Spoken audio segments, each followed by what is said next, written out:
et j'ai l'honneur et le plaisir ce matin de co-animer ce webinaire avec Muriel Lacroix, qui est la déléguée régionale Nord en Nouvelle-Aquitaine, et Monsieur Laurent Tripier, qui est le CEO de la société qui s'appelle Visite IA.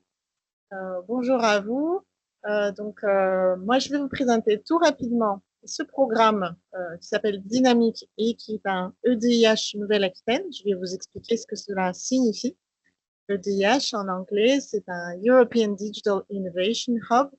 Et ce programme nous permet d'avoir des webinaires de présentation, de sensibilisation qui vous permettent de découvrir les nouvelles technologies avancées numériques à base d'intelligence artificielle et de savoir comment les déployer dans votre vie quotidienne professionnelle.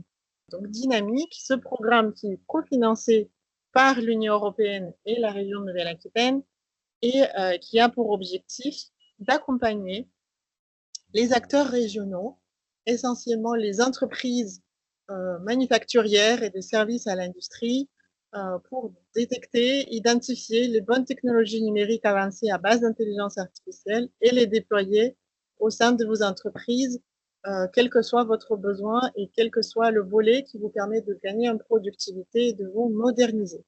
Nous accompagnons aussi un petit peu de collectivités publiques, quelques agglomérations, mais globalement, quelle que soit votre question finalement sur l'intelligence artificielle, vous pouvez nous contacter. Nous pouvons vous orienter vers le bon guichet. Pour quel usage finalement de ces technologies dynamiques peut vous accompagner? Finalement, quelle que soit la brique organisationnelle de votre société, que ça soit vraiment très axé industrie, process, amélioration de pilotage de la production, la surveillance côté qualité produit ou l'ingénierie de l'innovation et le design, quel que soit finalement le volet, comme je vous le disais précédemment, Dynamique peut vous accompagner à détecter la bonne technologie, comparer par rapport à l'état de l'art et ce qui se fait ailleurs sur le marché pour vérifier s'il y a un gain de productivité réellement si vous déployez cette technologie au sein de votre entreprise et le déployer dans les bonnes conditions jusqu'à la pré-industrialisation. Nous vous accompagnons au sein de ce qu'on appelle un parcours client et ce parcours client se déroule en plusieurs étapes où nous commençons par la prise de contact, un entretien d'évaluation de vos besoins pour détecter, comme je vous disais, à quelle échelle et à quel niveau se situe votre défi sur lequel vous soyez déployé l'intelligence artificielle ou autres technologies qui sont à base de l'intelligence artificielle. Parce que dans Dynamique, nous couvrons, en fait, nous avons une cible de 4 différents nœuds technologiques qui sont l'intelligence artificielle en tant que service aussi, pour imaginer une nouvelle offre à vos clients, les calculs de haute performance, tout ce qui est objet connecté, les IoT, on appelle ça, donc pour augmenter vos lignes de production, notamment sur le volet qualité, pourquoi pas. Les jumeaux numériques, tout ce qui est réalité virtuelle, comment est-ce que vous pouvez aussi améliorer la maintenance prédictive de votre usine, des volets comme ça, et tout ce qui est robotique avancée. Donc, les 4 différentes briques technologiques et avec un axe transversal qui nous amène de parler du sujet du jour, bien sûr, tout ce qu'il y a digne de confiance et frugal. Donc, une fois qu'on a regardé avec vous où se situent vos défis au sein de l'entreprise, nous vous proposons un plan d'action que vous êtes libre d'amender ou d'accepter en tant qu'on l'a présenté à vous. Et ensuite, au-delà de la contractualisation, nous vous accompagnons par la mise en œuvre de différents services sur lesquels vous aurez fait le choix d'être accompagné. Donc, tout se fait sur mesure, de manière personnalisée. C'est des choix que vous faites à la carte et avec un reste à charge qui est minimisé pour l'entreprise, qui vous permet de faciliter en fait, le déploiement de ces technologies grâce à de la subvention publique Europe et région. Alors, quels sont ces services? Je vous laisse regarder rapidement. Je vais commenter un petit peu cette slide. Vous aurez accès après à ce support, donc pas la peine que j'aille vraiment dans le détail, mais sachez que quel que soit votre niveau d'appropriation et de votre niveau de maturité digitale, nous adaptons avec le niveau de service qui va être très personnalisé. Donc, il y a différents niveau de maturité qui partent de l'acculturation jusqu'au déploiement opérationnel de vos projets. Et nous vous accompagnons à chaque stade par 3 familles de services. Donc, tout ce qui est test et expérimentation avec, pourquoi pas imaginer, voilà, moi j'ai des idées déjà, des intuitions de différentes technologies que j'aimerais tester à tel ou tel endroit de mon usine, mais je ne sais pas par où commencer. Nous pouvons par exemple mettre en place un service feuille de route stratégie IA qui va vous aider à prioriser ces différentes pistes et les mettre alignées par rapport à votre stratégie globale de l'entreprise pour bien placer les ressources à l'endroit où le retour sur investissement va être le plus pertinent. Ou derrière, si vous choisissez un sujet, vous aidez à expérimenter, déployer la technologie, développer, améliorer, etc., jusqu'à la pré-industrialisation. Nous vous accompagnons par différentes formations. Et ça peut être aussi des accompagnements pédagogiques des personnes qui viennent dans votre entreprise pour renforcer les équipes aussi informatiques et techniques, comme par exemple les stagiaires ou alternants. Et comme ces projets nécessitent bien sûr de l'investissement, nous vous accompagnons aussi à identifier les bons dispositifs de subvention publique qui vous aident à déployer les projets et aller plus vite dans l'innovation et aller aussi plus loin. Alors, derrière Dynamique, c'est un collectif de 13 partenaires régionaux qui sont pilotés par ADI, donc l'Agence de développement et d'innovation de Nouvelle-Aquitaine.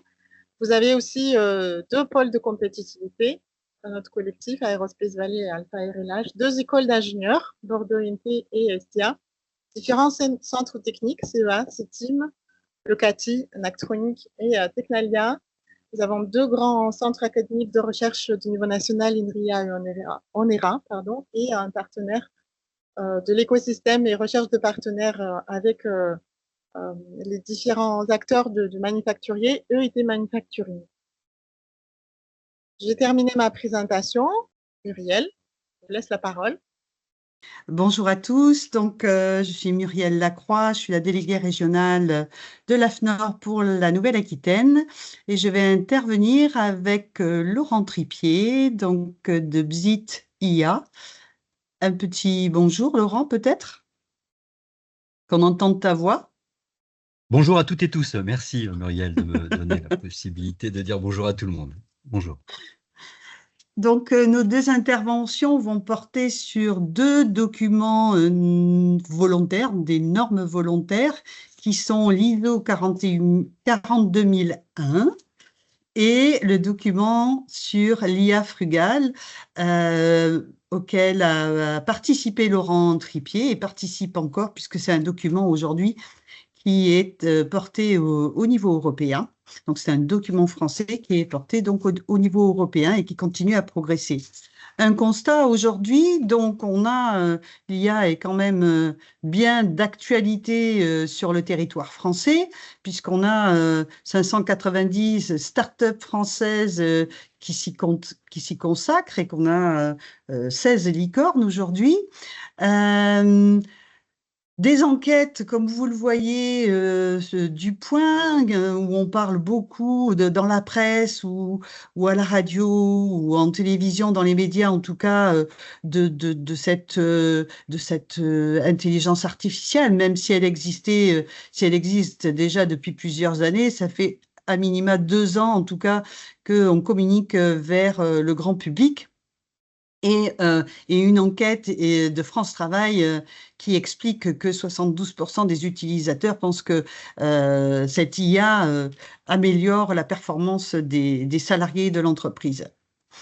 Donc, cette fameuse norme ISO 42001, donc ISO, donc norme internationale, est une norme qui est parue en 2023, donc elle est tout à fait récente, et elle aide les entreprises à être plus responsables en termes d'utilisation, conception, utilisation de l'IA dans leurs produits ou leurs services.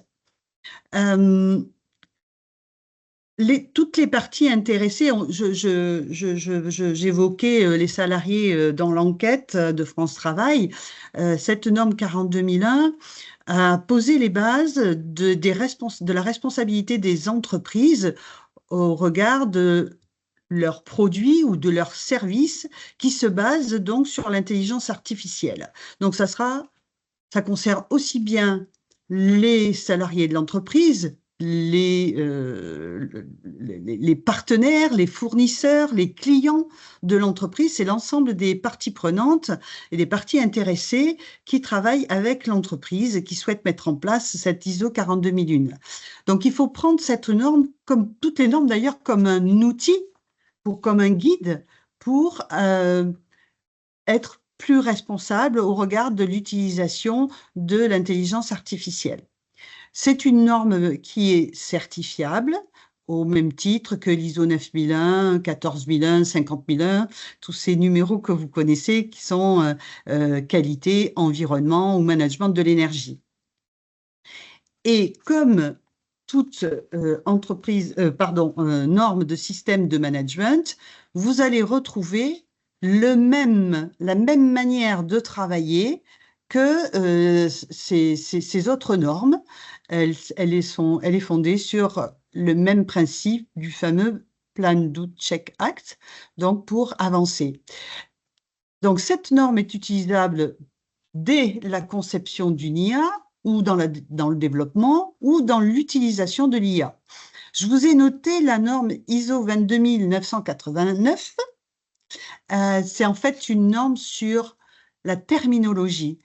Il est important, comme dans toute démarche, de bien s'approprier le vocabulaire pour bien comprendre les termes qui sont utilisés dans le document. Donc, dans cette norme, on va faire le point et définir chaque terme qui sont utilisés dans cette norme. Donc, comme je vous le disais, vous retrouvez là, dans cette structure, le même fonctionnement que la norme sur le système de management de la qualité, par exemple, où on a, en introduction, on définit les domaines d'application, on fait référence à d'autres normes volontaires pour travailler ce document. Et ensuite, on travaille, comme sur n'importe quelle autre norme de système de management, sur l'organisation, le leadership, la planification, les supports, etc. Donc, on a cette base-là de système de management. Dans cette norme-là, un des points les plus importants, à mon sens, ce sont les annexes. Qui, donc, par exemple, dans l'annexe A, liste les mesures sur lesquelles on doit se positionner quand on met en place un système de management des systèmes d'information. Donc, on a une liste des mesures dans l'annexe A, et dans l'annexe B, C et D, on rentre un petit peu plus dans les détails du document. Les impacts donc de ce système d'intelligence artificielle, j'allais dire, c'est vraiment un guide. Utilisez-le comme un guide pour évaluer, traiter les impacts de l'intelligence artificielle que vous créez ou que vous utilisez pour vos process, votre production ou la production de services.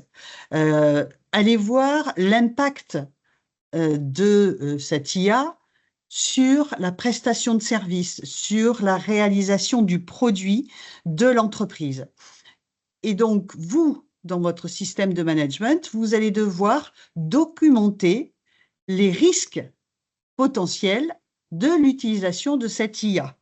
Donc, on doit vraiment tracer, évaluer les risques potentiels du système d'intelligence artificielle que vous avez mis en place. Donc, vous allez donc analyser ces risques, leur déterminer un niveau de risque, c'est vous qui allez l'évaluer. On vous donne des outils dans cette norme ISO 42001 et vous allez évaluer, structurer pour que les risques soient bien sûr amoindris, contrôlés et qui puissent être comparables à d'autres risques d'intelligence artificielle. Tout ça repose effectivement sur une documentation pour démontrer que vous maîtrisez l'outil d'intelligence artificielle que vous avez mis en place.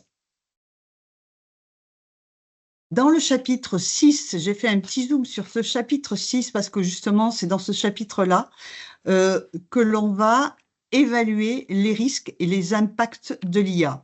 Et on les évalue au regard de l'entreprise, de l'organisation, mais on évalue aussi les impacts sociétaux, et aussi les impacts relatifs aux individus. Quand je dis relatifs aux individus, c'est l'impact sur leur vie privée.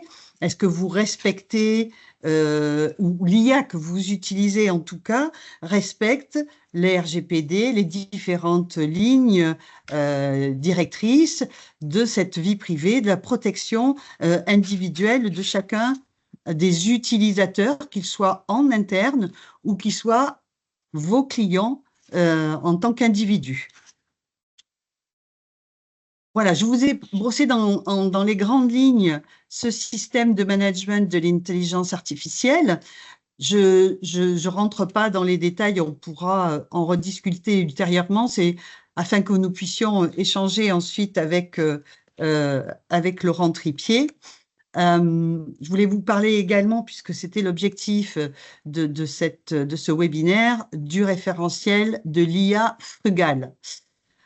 Alors, cette intelligence artificielle frugale, elle est née en fait des différentes remarques, souvent dans les médias, sur les réseaux, qui disent c'est bien l'IA, mais voilà, ça a un impact non négligeable sur le climat. Donc, comment faire aujourd'hui pour avoir moins d'impact? On avait effectivement beaucoup de détracteurs sur ce sujet-là.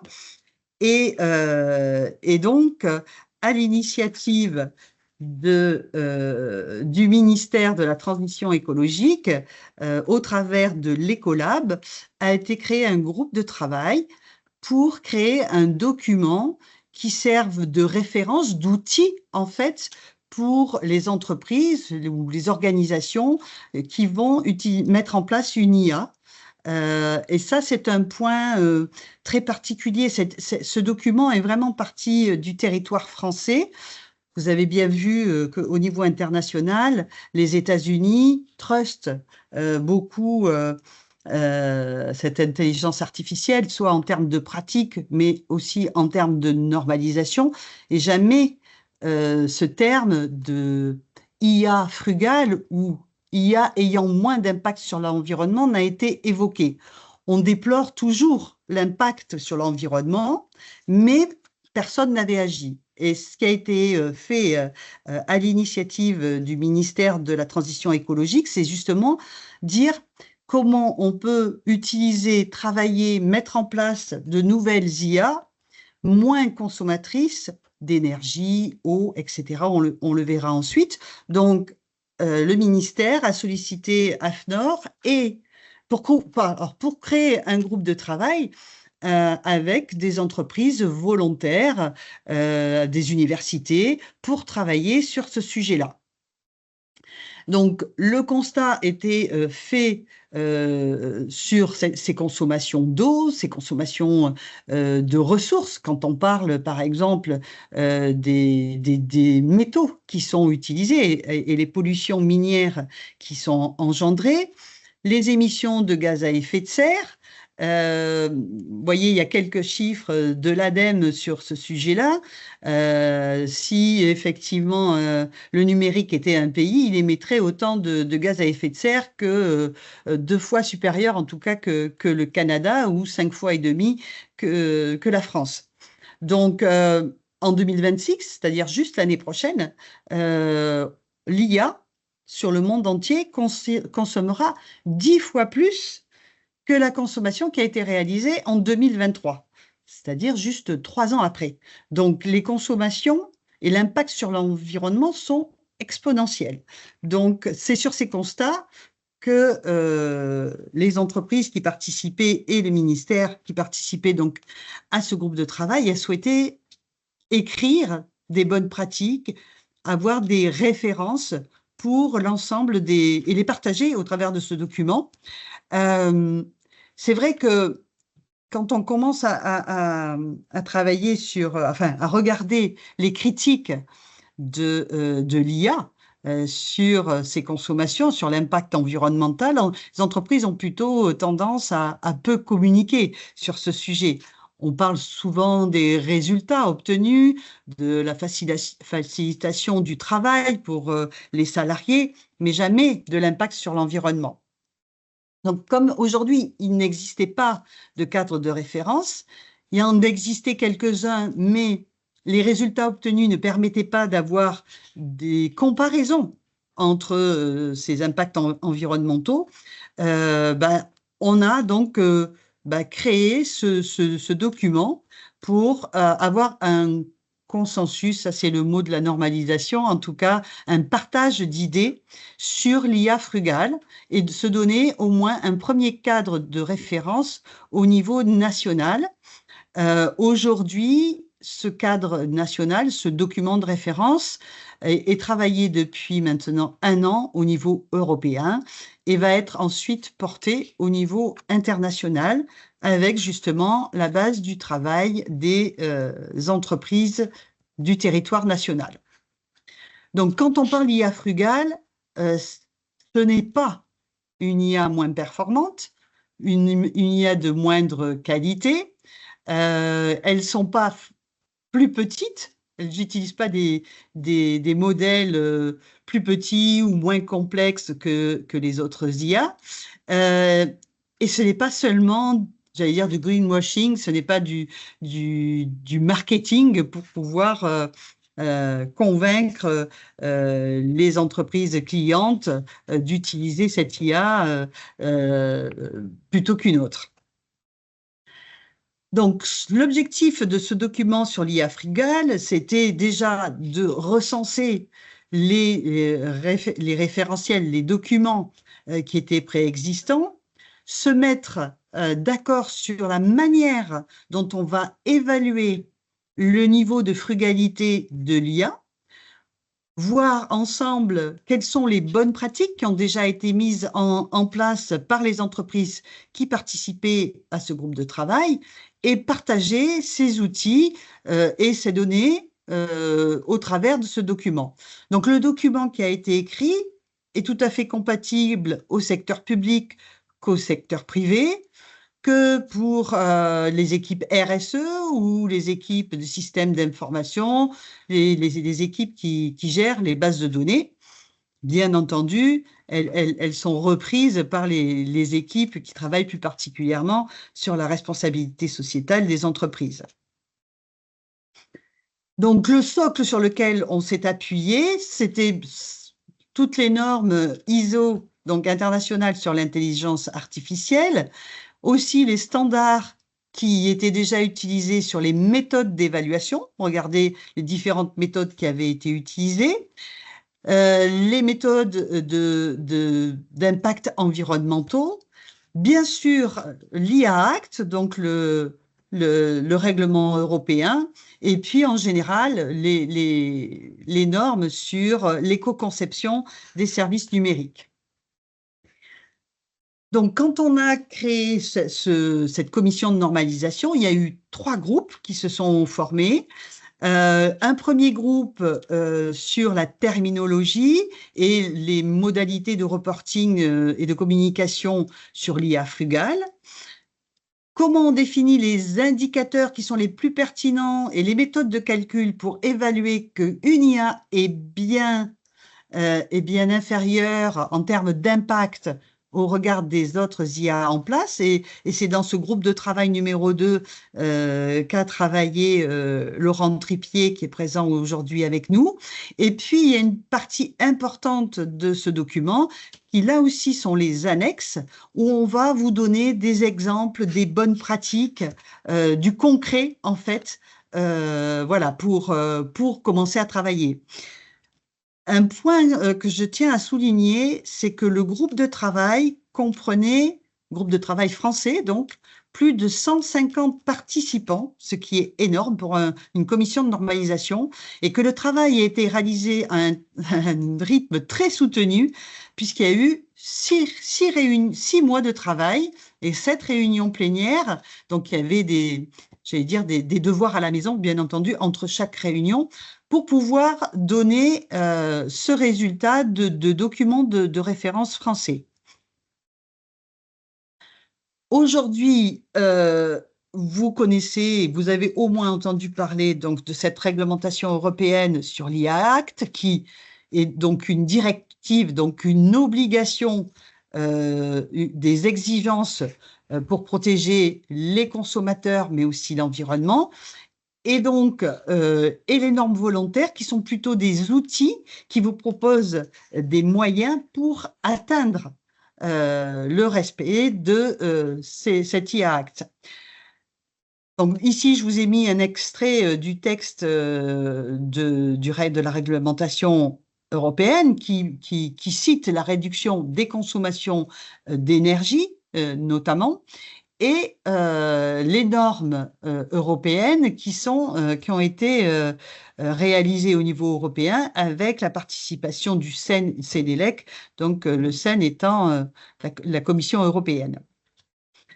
Je vais passer la parole à Laurent Tripier, juste pour vous informer que c'est Laurent qui animera la formation qui va se dérouler dans nos locaux ici à Mérignac sur l'IA frugale, comment on la met en place, quels outils, quelles méthodes, etc.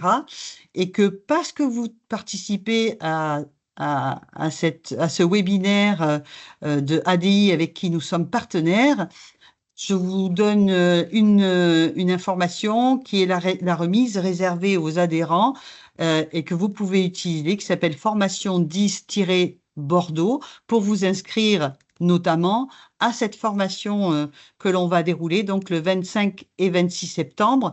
Vous utilisez ce code Formation 10 en vous inscrivant directement en ligne sur le site d'AFNOR Compétences. J'imagine qu'on va vous transmettre cette présentation et vous n'aurez plus qu'à cliquer sur le lien si cette formation vous intéresse. Pour rester informé des normes, je vous ai évoqué quelques normes et peut-être vous en chercherez d'autres sur d'autres thématiques. Je vous invite à consulter ce site de l'AFNOR où vous pouvez faire la recherche par mots-clés pour connaître tous les documents qui sont soit en préparation en documents français qui vont passer en normes internationales ou des normes internationales qui sont en préparation ou des normes européennes. Il suffit de les chercher par mots-clés. Vous mettez, quand vous repérez le document qui vous intéresse, vous cliquez sur un petit cœur qui vous enverra donc des notifications dès que le document sera en évolution, en transformation, en changement et en révision peut-être. Voilà, c'est ce que je voulais vous présenter aujourd'hui. Donc, vous aurez mes coordonnées et vous pourrez télécharger le référentiel sur l'IA frugale grâce au lien voilà, sous mon nom. Voilà, je vais passer la parole pour parler plus concrètement de cette IA frugale, donc à Laurent Tripier. Et je vais, ben voilà, c'est déjà fait. À toi la parole, Bonjour Laurent. à tous. Merci Muriel. Donc bonjour. Donc pour être raccord au grand principe de frugalité, qui est quand même dans un univers assez proche de la sobriété, je ne partagerai pas ma caméra. Et aussi dans un deuxième but, c'est de vous donner envie de venir à la formation du mois de septembre. Et là, je vous promets, j'y serai et on se verra pour ceux qui viendront. Alors, nous allons parler de frugalité. Je vais essayer d'être rapide. Je remercie ADI, Dynamique, la région Nouvelle-Aquitaine, l'AFNOR et vous d'être présents parce qu'il y a quand même une certaine urgence à monter dans le train de la frugalité. Donc, je me présente rapidement. Donc, on fête nos 10 ans, on est à Bordeaux-Paris-Pau. On a travaillé sur la FNORSPEC, comme vous l'a dit Muriel. On a travaillé aussi avec l'Union des marques sur le référentiel IA responsable, qui intègre aussi des questions d'éthique. Et on est membre du Hub France IA et du collectif dans l'agriculture qui s'appelle OS. Alors, pour situer, se former sur la frugalité, c'est d'un niveau sur une échelle 3 à 5, on va dire. C'est un sujet qui est évidemment quand même un petit peu technique, qui présuppose un petit peu de connaissances sur l'IA. Et il est évidemment possible d'y monter quand même relativement rapidement. Alors, frugalité, le périmètre, on parle de système d'IA, donc je ne sais pas trop évidemment le niveau de tout le monde dans la salle, donc pour certains je vais enfoncer des portes ouvertes, pour d'autres ça sera, donc je vais essayer d'amener tout le monde. Un système d'intelligence artificielle comprend l'algorithme, les données, le matériel. Donc évidemment une IA, c'est contrairement à ce qu'on nous laisse entendre, c'est pas substanté, ce n'est pas dans un cloud éthéré bleu, ça consomme de l'énergie et pour ça il doit y avoir des matériels derrière. On rappelle que notre quotidien, c'est d'entendre parler de Mistral, parce que c'est quand même de Mistral GPT dont on entend parler beaucoup plus que ChatGPT, mais ChatGPT comme Mistral GPT, c'est une IA générative. Ce n'est qu'une petite partie de l'intelligence artificielle, et évidemment, ce référentiel ne travaille pas que sur la question des IA génératives. Il est applicable sur l'ensemble des domaines de l'intelligence artificielle. Pour nos clients, on présente ça plutôt comme de la façon suivante. Les IA génératives, je parle, et analytique, je fais des analyses, et prédictives, évidemment, je fais des calculs. Donc c'est une autre façon de présenter l'IA. Point clé. Qu'est-ce que la frugalité? Alors, avant de discuter avec vous de la définition, moi j'aimerais vous apporter, donc moi je suis entre guillemets un modeste maker de l'IA. On fait de l'IA tous les jours, beaucoup dans le domaine de l'agriculture et de l'industrie. L'IA frugale, c'est quand même un moyen de sortir du technoscepticisme à gauche et du technosolutionnisme à droite. C'est-à-dire, ça va être un moyen de se dire, bon, est-ce pertinent, utile de mettre en place de l'IA pour le périmètre que l'on va discuter. Et donc vous voyez que la comparaison, hein, souvent il y a une petite incompréhension entre frugalité et efficience. Donc là vous voyez que l'idée de la frugalité c'est d'aller être capable de démontrer que le gain que va apporter l'usage de l'IA est supérieur aux ressources que ça va consommer. Et vous notez que c'est une préoccupation qui est quand même relativement originale. C'est j'envisage un usage IA, oui, très bien, mais pour autant, est-ce que le gain en termes de ressources, enfin en termes de consommation, va être ce que ça va apporter, va être supérieur. Alors vous allez voir, on a des cas concrets, parce que c'est un peu théorique tout ça, et je vais aborder des cas concrets. Donc le service frugal englobe un certain nombre de choses, et on va aussi rentrer dans les détails. Concrètement, vous avez eu une présentation il y a quelques minutes de l'ISO 42000 qui est un système de management. Donc là, c'est de façon globale à l'entreprise comment intégrer de façon vertueuse l'IA.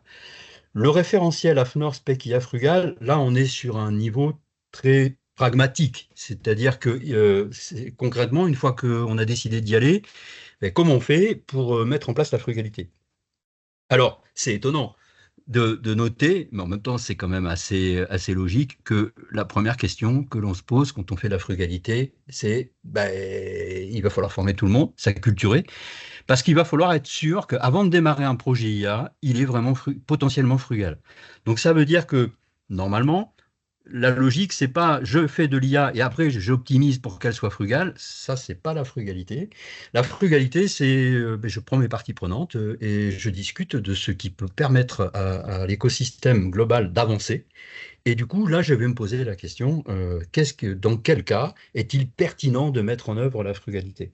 Et vous notez que c'est en clair, hein, je vais faire simple, hein, c'est je décide de on aimerait mettre en place de l'IA pour faire un service d'appel téléphonique. Oui, mais alors en quoi c'est frugal? C'est en quoi ça va être plus vertueux que de ne pas le faire? Et donc ça amène parfois cette orientation-là au fait de ne pas lancer de projet. Et c'est en ça que c'est assez remarquable, c'est que du coup, ça réoriente les priorités. Alors, vous notez que les bonnes pratiques, il y en a 31, elles sont évidemment disponibles dans le référentiel dont vous a parlé Muriel tout à l'heure. Vous allez avoir le lien de téléchargement, vous pouvez les télécharger. Elles sont classées, celles qui ont le gain le plus fort, après celles qui sont plus faciles à les mettre en œuvre. Donc des questions comme le fait de réutiliser des algorithmes entraînés, le fait de ne pas relancer de réentraînement de modèles plus qu'il n'est nécessaire, quand on peut de faire de la compression de données et vous voyez que l'open source est clairement identifié comme étant une pratique vertueuse pour aller vers de la frugalité. Donc, réutiliser des datasets, donc ça veut dire que, en même temps, ça a la vertu de nous amener à dire ah, mes données, dans quelle mesure, moi aussi, je peux peut-être les partager à la communauté pour que la communauté n'ait pas à recréer des données. Alors, il y a une question d'outillage. Parce que si le référentiel, vous allez voir, il est en 3 parties. Il y a des définitions, partie 1, Donc là, qu'est-ce que la frugalité? Un certain nombre de termes sont définis dans le référentiel. Partie 2, il y a des bonnes pratiques et il y a des outils. Parce qu'évidemment, frugalité, une fois qu'on a décidé qu'on allait aller vers la frugalité, encore faut-il, il va falloir mesurer. Parce qu'on ne peut pas s'auto-déclarer frugal, il va falloir à un moment donné quand même mesurer et optimiser. C'est là où ça reste une pratique très peu observée sur les sites où on arrive.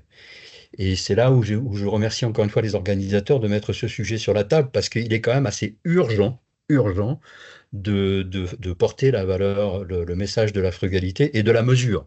On ne peut plus se contenter de dire c'est une bouteille d'eau, parce que vous allez voir que c'est quand même un peu plus contextuel que ça. Donc là, vous avez 5 outils. Alors, cette slide ne prétend pas être exhaustive, hein. Il y a sûrement d'autres outils.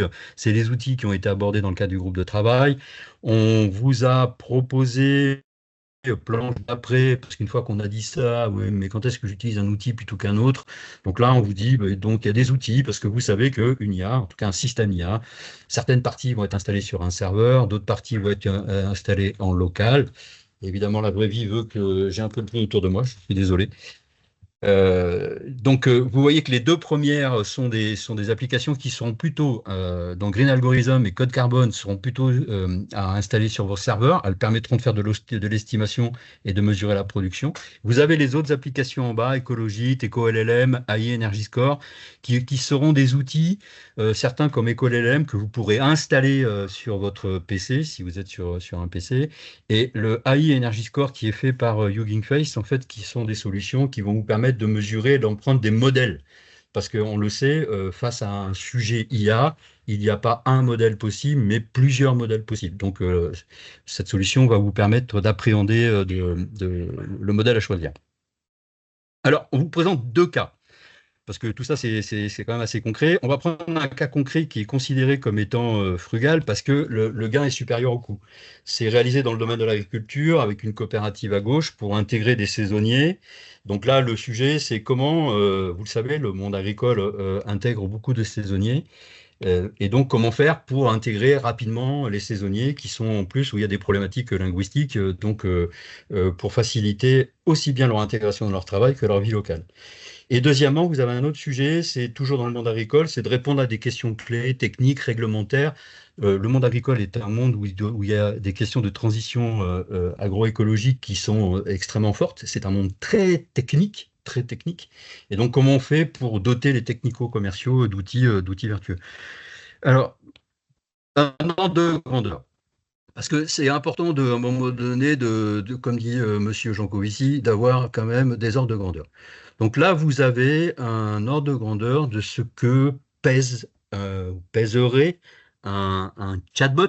Donc là, on est dans l'usage d'un chatbot, hein. On a un cas assez simple, hein, un assistant IA qui répond à des questions, qui a été entraîné sur des bases de connaissances pour répondre de façon pertinente à un jeu de questions. Et vous voyez que sur un an, on est pour à peu près 200 000 requêtes, qui correspond un peu au périmètre d'utilisation de cette solution.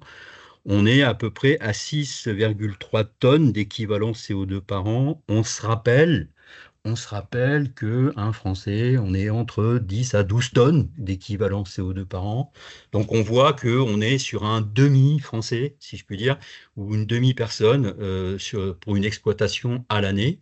Et donc quand on revient en arrière et qu'on se dit « Ah, mais cette solution va permettre d'accélérer la transition agroécologique », on est en droit de se dire « Là, il y a eu un usage assez vertueux et donc d'une orientation frugale, parce que l'idée de cet outil, c'est de répondre et doter les technico-commerciaux de moyens d'accélérer la transition écologique. Et on voit que l'empreinte, si on reste centré sur la question du carbone, sachant qu'évidemment que le référentiel AFNOR PEC IA Frugal aborde aussi des questions liées à la biodiversité. On le sait, l'IA, ce n'est pas que le carbone, c'est aussi l'eau, et c'est aussi les ressources et ces fameuses terres rares, donc c'est aussi intégré dans le référentiel.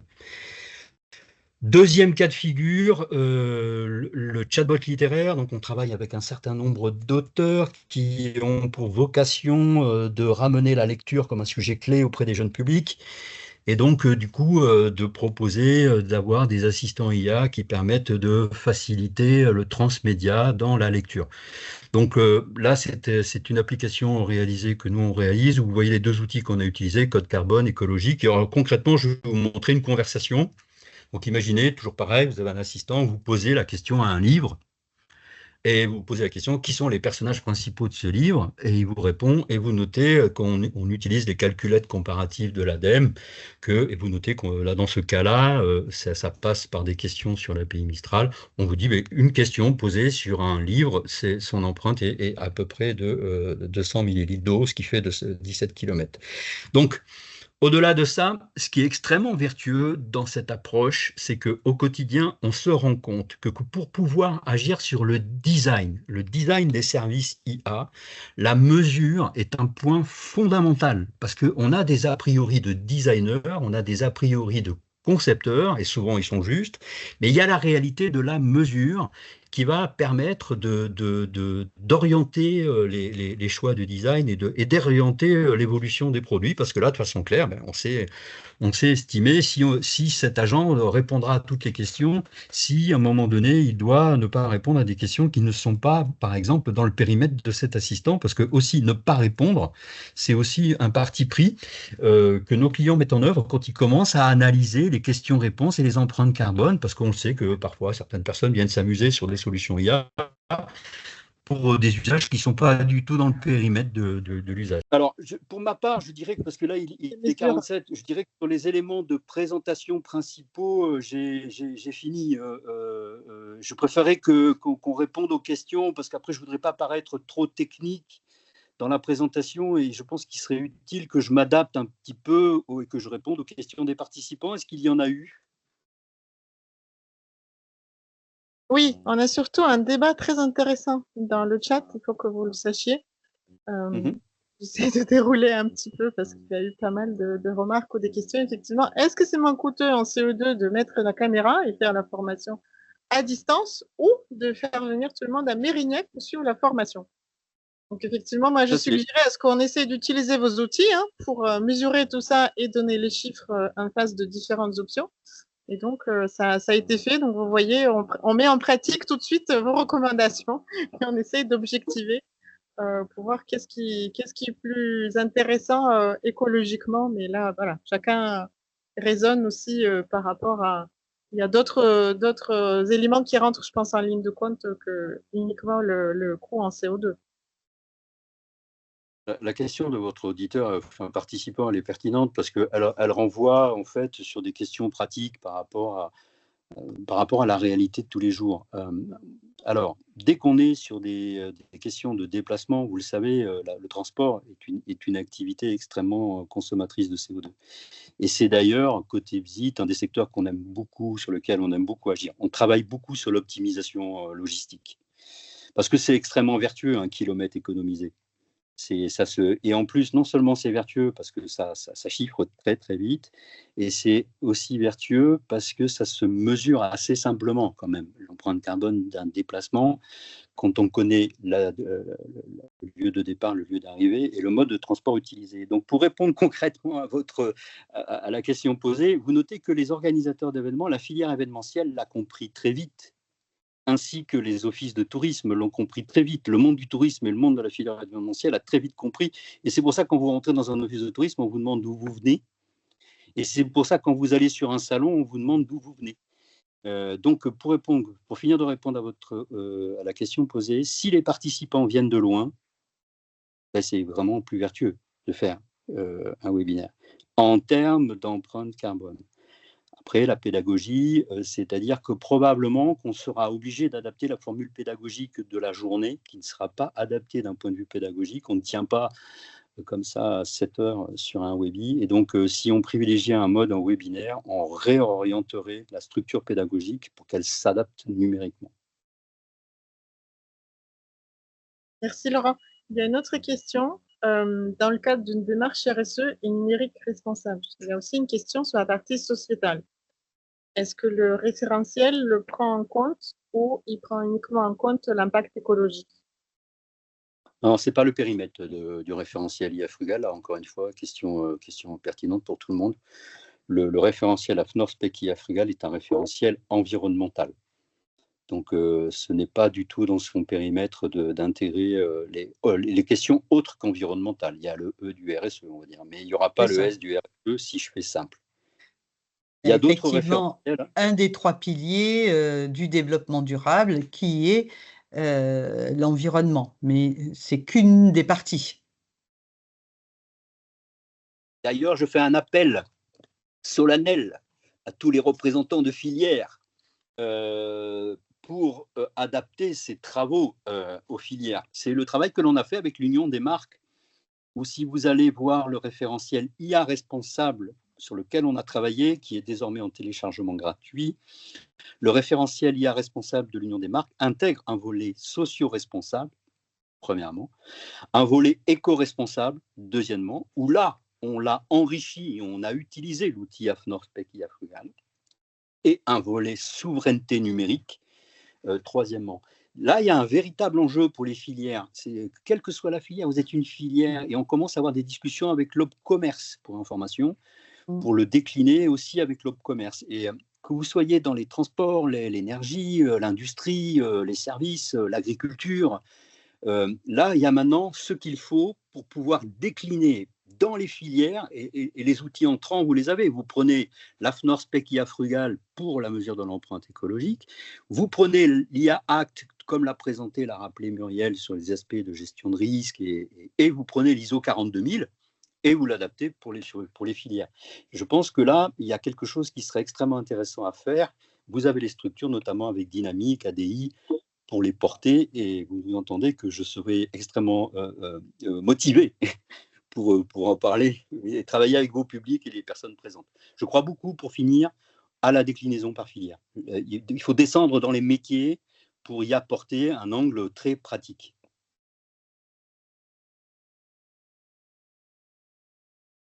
Très bien. Il y a une autre question qui est arrivée. Est-ce que le référentiel propose une démarche pour décider collectivement des usages dans les organisations, telle que la Convention citoyenne à Montpellier, par exemple?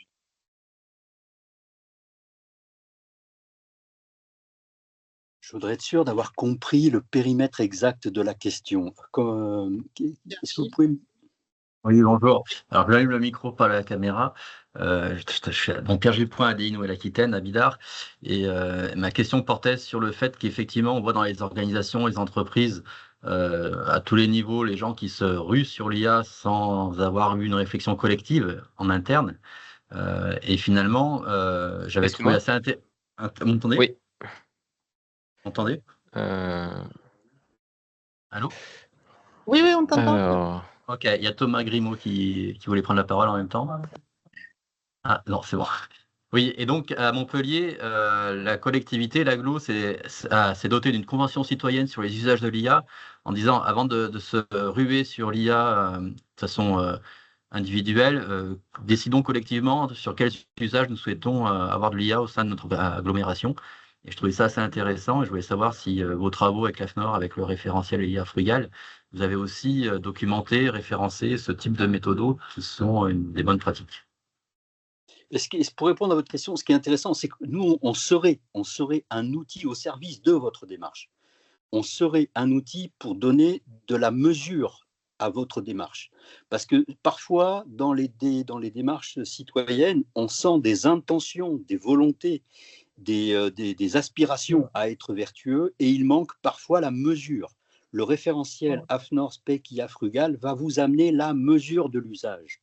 Et ça peut beaucoup aider à éduquer les publics, à mobiliser les publics, parce qu'on le sent, les publics sont très demandeurs de ça. Vous connaissez cette hérésie que j'observe en entreprise du starter pack. Bon, on est sur un usage un peu qui fait rigoler, mais on voit bien qu'il y a la réalité parfois de la préoccupation et la réalité de l'usage en interne. On sait que les services com, market réutilisent beaucoup les IA génératives. Donc moi, j'ai beaucoup travaillé dans le market. Je ne vais pas critiquer ça. Je veux dire simplement que pour aider à la mise en action, l'intérêt de l'AFNOR SPEC IA Frugal, c'est l'outillage, la mesure et les bonnes pratiques. Oui, donc merci beaucoup Laurent. Et ça reboucle avec la toute première question, Muriel, que je vous ai posée pendant que Laurent était en train de se reconnecter. En quoi finalement ces documents, l'ISO 42001 et puis le référentiel sur l'IA frugale sont un guide ou une aide ou un facilitateur pour respecter les exigences de l'IA Act? Oui, en fait, dans l'IA Act, c'est ce que je vous ai expliqué dans l'article 40, on parle de la réduction de la consommation d'énergie. Et c'est en ça que je disais, l'outil IA frugal travaille, comme le disait Laurent, sur l'énergie, sur l'eau et le CO2. Donc, ça peut venir aider à répondre à cette directive IA Act. C'est un outil. Il faut prendre les normes volontaires comme des outils, des guides montrant des méthodes.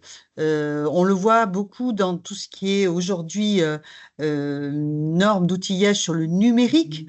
On a beaucoup développé, et c'est ce que je vous disais, les annexes pour donner des exemples. Et pas toujours de la théorie. Donc, ces exemples sont partagés dans ces fameuses annexes. Donc, oui, c'est un des outils qui peuvent être utilisés. C'est des documents J'apporte volontaires. un complément. Voilà, et j'apporte un complément par rapport à ce qui s'est passé dans le groupe de travail. Nous étions 150, vous imaginez, ça discute beaucoup. Il y avait des organisations de toute taille, hein, il y avait des grands groupes, il y avait des collectivités, etc. Ça a beaucoup discuté à un moment donné sur le fait d'aller justement vers des préoccupations plus sociétales, plus éthiques. Mais en fait, on s'est dit, mais ce n'est pas notre valeur ajoutée. Il existe déjà des outils, déjà des cadres. Et donc, on a eu cette volonté en fait, de se concentré sur un périmètre sur lequel il n'y avait pas de référentiel solide, qui est donc le côté environnemental, et en dotant les lecteurs de 3 volets: la définition d'un côté, les outils de l'autre, de la mesure, et les bonnes pratiques de mise en œuvre. Donc c'est un périmètre assez centré sur l'aspect environnemental, mais justement pour que ça soit utilisable et au service des autres questions telles que les personnes l'ont mentionné il y a quelques secondes. Oui, c'est ça. Pour résumer, en fait, les textes réglementaires, les lois, les exigences, ils vous donnent un niveau de conformité à atteindre, mais ne vous disent pas concrètement comment y arriver, d'où les textes de référence, les normes, etc., qui sont les véritables guides, comme disait Muriel, pas à pas à utiliser par les entreprises pour se mettre au niveau de cette conformité réglementaire. C'est tout à fait ça, Maria. C'est profiter du travail d'entreprise, du territoire ou même à l'international pour, au lieu de réinventer la roue, aller chercher des informations dans ces documents pour vous aider. Et j'ai une question du coup qui me vient à l'esprit, Muriel, s'il vous plaît. Où est-ce qu'on peut les consulter, ces documents, et est-ce qu'ils sont accès en libre consultation ou il y a voilà, des contraintes? Comment est-ce qu'on les accède? Alors, je vous ai montré à la fin de ma présentation le site Normes Info, donc là où vous pouvez faire des recherches. Sur cette plateforme, on a le titre global, où en est le document, c'est-à-dire il est en création, il est en révision, il va être porté au niveau international, par exemple, mais on a aussi comme information qui participe ou qui a participé à la création de ce document.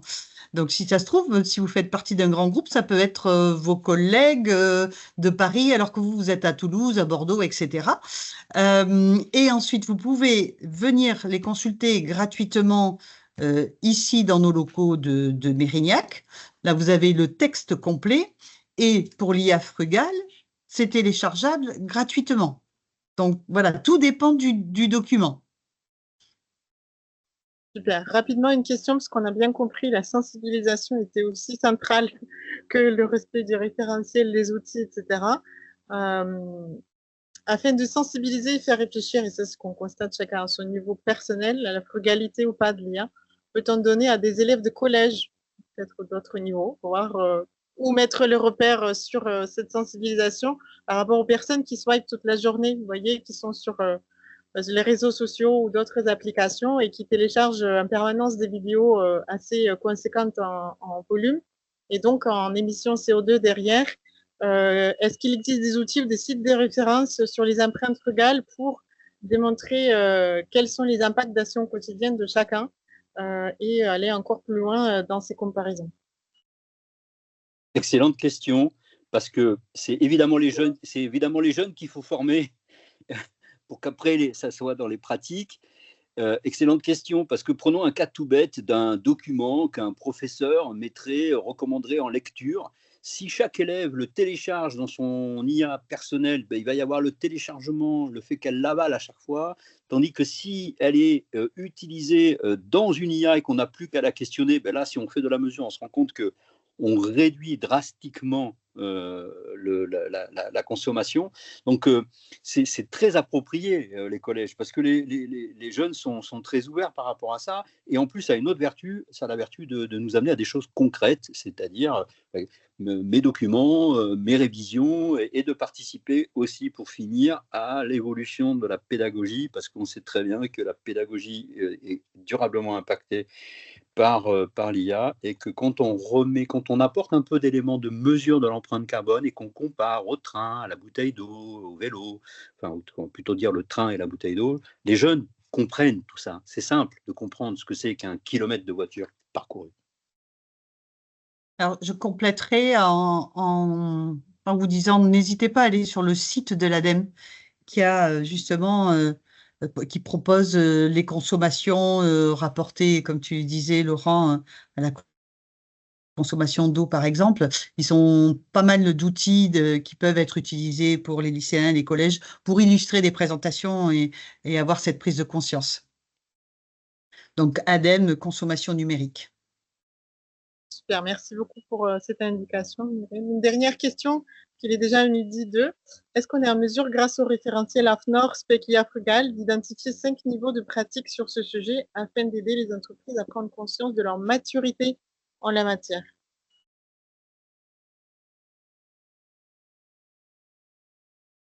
Je préfère laisser répondre Laurent. Ouais. Oui. Alors, vous allez me dire si j'ai compris la question. Ce que je comprends dans la question, existe-t-il une grille d'audit, en fait, qui permet à une entreprise de répondre à quelques questions et donc de mesurer son niveau de maturité? Elle n'est pas compliquée à faire, elle n'est pas directement proposée. Nous, on l'a adaptée pour l'Union des marques. L'Union des marques, on a transformé. C'est pour ça que j'en appelle aux filières et aux organismes un peu qui ont vocation à animer des communautés. Ce travail de grille d'audit, on l'a fait pour l'Union des marques. Oui. Dans leur IA responsable, on a transformé le référentiel en grille d'audit. Donc, mais je pense qu'il faut l'appliquer aux filières pour le rendre encore plus précis. Très bien. Voilà, quelques mots de conclusion, sensibilisation. Aller plus loin pour évaluer votre niveau de maturité, utiliser les outils de mesure pour avoir le repère et ne pas parler dans le vide, mais avoir des chiffres pour objectiver votre discours, vos actions, les différents effets et impacts à différents niveaux. Et voilà, continuer à suivre nos webinaires. Vous aurez donc les présentations et le lien du replay après ce webinaire. Merci beaucoup à Muriel, merci beaucoup à Laurent pour ces interventions intéressantes et très utiles. Vraiment, j'ai appris énormément de choses. C'est la dernière intervention que je fais. Venez vous former, formez-vous. C'est central. Sinon, on est dans l'à peu près. Et on peut même dire des bêtises, dire l'inverse de la réalité. Quand on ne mesure pas, il y a le danger d'être faux. Donc, formez-vous. Voilà, si je peux me permettre. Et merci à toutes et tous de votre écoute. Merci beaucoup, Laurent. Voilà, n'hésitez pas, vous aurez nos coordonnées également à votre disposition. Si vous avez des questions ou des besoins, vous pouvez toujours nous faire appel. Une très bonne journée à tous, bon appétit et à très bientôt. Au revoir. Merci, au revoir.